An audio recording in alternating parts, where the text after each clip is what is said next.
You know that chat you deleted from ChatGPT where you asked those several embarrassing medical problems you didn't even want your doctor to know about? Well, thanks to the New York Times copyright lawsuit, it probably hasn't actually been deleted. So why aren't your chats getting deleted? That's a good question. Well, you see, in 2023, the Times sued OpenAI alleging they trained their models on millions of their articles.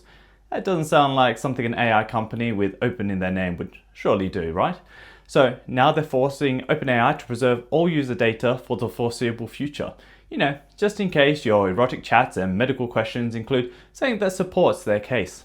Unfortunately, this affects mostly everyone, so Free, Plus, Pro, and Teams users. The only ones not impacted are those on Enterprise and EDU accounts, who clearly negotiated better contracts. We'll have to wait and see what happens when these chats get hacked and leaked online. I mean, when OpenAI is finally allowed to delete them all. And a tech billionaire may have discovered empathy this week, and honestly, it's making me uncomfortable. Palantir CEO Alex Karp, whose company builds AI for the Pentagon and hospitals, suddenly realized that maybe, just maybe, automating everything might have consequences beyond their quarterly earnings. He's warning about social upheaval, while many in our elite are just really ignoring the problem, apparently forgetting he literally is the elite. The man runs a company worth more than most countries' GDP. So, what is his solution? We need to work very, very hard to make AI beneficial, which is about as useful as saying thoughts and prayers. And the timing could not be better. Anthropic CEO just predicted AI could eliminate 50% of entry-level white-collar jobs, potentially spiking unemployment to depression-era levels of 10 to 20%. Currently sitting at cool 4.2%, this unemployment rate could triple faster than you can say machine learning. And a possible contender for this unemployment revolution is none other than OpenAI themselves, with their aim at entry-level employees, where they're attempting to make them an endangered species. Sam Altman, the CEO of OpenAI, announced that AI agents now match junior workers' abilities, and within months, they'll code like senior engineers. For days, non-stop, no coffee or HR needed. Fantastic. The OpenAI CEO compared current AI to an intern working a couple of hours, which is generous considering that most interns spend most of their time on TikTok, let's face it.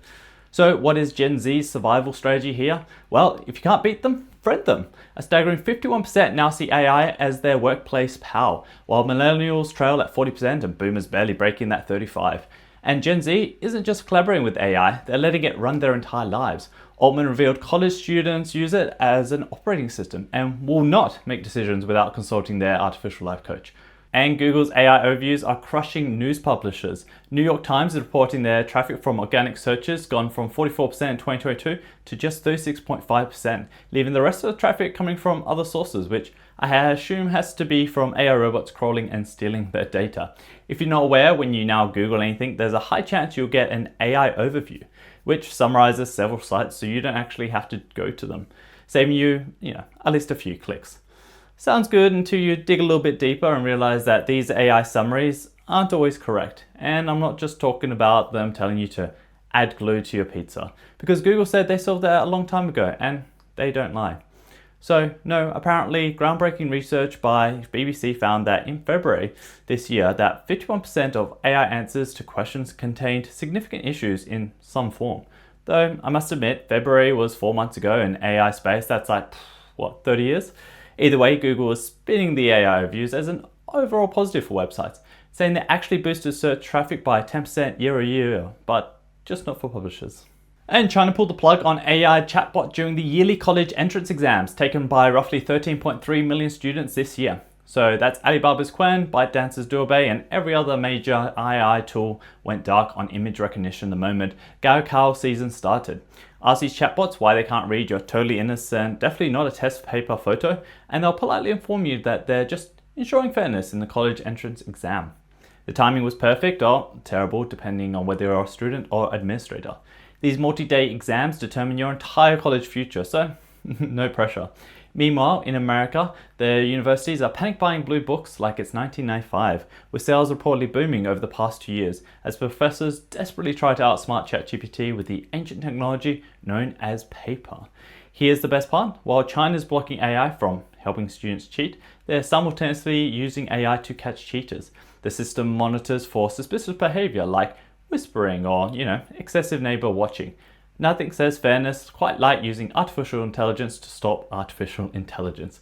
The chatbots finally woke up a little less than a week ago on June 10th just enough time for students to forget everything they just memorized. Corporate America's AI honeymoon might be ending after 10 months of throwing money at anything with AI slapped on it. Businesses hit the brakes in May with adoption flatlining at 41%, according to fintech company Ramp's transactional data. The bigger you are, the more likely you fell for it. 49% of large companies brought in versus 37% of small businesses.